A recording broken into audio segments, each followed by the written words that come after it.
Connaissez-vous le Machu Picchu? Avez-vous déjà acheté un souvenir à Cusco au Pérou? Êtes-vous au courant que peut-être ces souvenirs étaient produits dans une prison? En effet, les marchés péruviens et la productivité dans les prisons sont des sujets qui sont liés de par les changements structurels du système carcéral au Pérou. Et ce sont ces évolutions qui se trouvent au cœur de ma recherche doctorale. En 2017, il y a eu la publication du décret législatif Prison productive qui encourage l'insertion des entreprises privées dans le milieu pénitentiaire pour embaucher la main-d'œuvre des personnes détenues. Donc pour ma thèse, je me concentrais sur les femmes détenues dans la ville de Cusco et les travaux qu'elles font en détention. Et il s'agit d'une ville andine qui en plus est la ville où se sont construites les premières prisons-usines et est celle considérée comme la plus productive en termes de génération de revenus pour l'administration des prisons.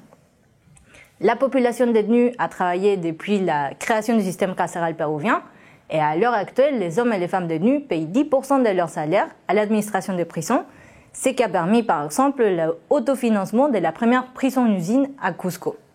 Donc pour ma recherche, je me concentrais sur la population la plus marginalisée du système carcéral péruvien, que sont les femmes détenues, historiquement peu nombreuses malgré leur augmentation depuis les années 80, leurs délits, leurs conditions d'incarcération ainsi que les travaux proposés aux femmes détenues se différencent de ceux proposés aux hommes détenus. Et dans la même ligne, je me demanderai aussi dans quelle mesure les travaux proposés aux femmes dans une ville andine se différencient-ils des travaux proposés aux femmes détenues à la capitale.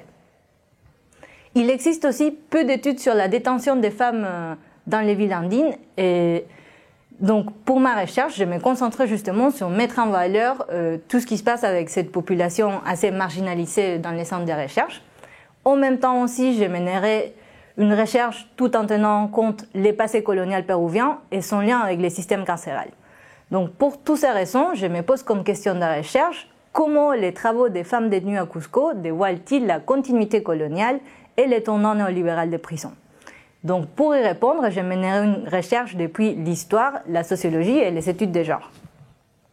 Donc cette thèse sera possible grâce au contrat doctoral fléché de l'Institut des Amériques qui me permet de passer des longs séjours au Pérou en tant que coordinatrice du pôle Andan Lima à l'Institut français d'études Andan. Et il s'agit d'une institution qui a une large expérience sur la région andine, ce qui sera très utile pour ma recherche. En même temps, en tant que coordinatrice, je suis censée de mener des activités de valorisation de la recherche, qui me permettra aussi d'avoir beaucoup d'expérience pour moi en tant que chercheuse et pour mon parcours professionnel, mais aussi de connaître tous les réseaux de chercheurs et chercheuses sur place, ainsi que dans la région, et donc d'enrichir la perspective de ma thèse. Donc pour toutes ces raisons, je recommande fortement aux étudiants et étudiantes de candidater à ces contrats.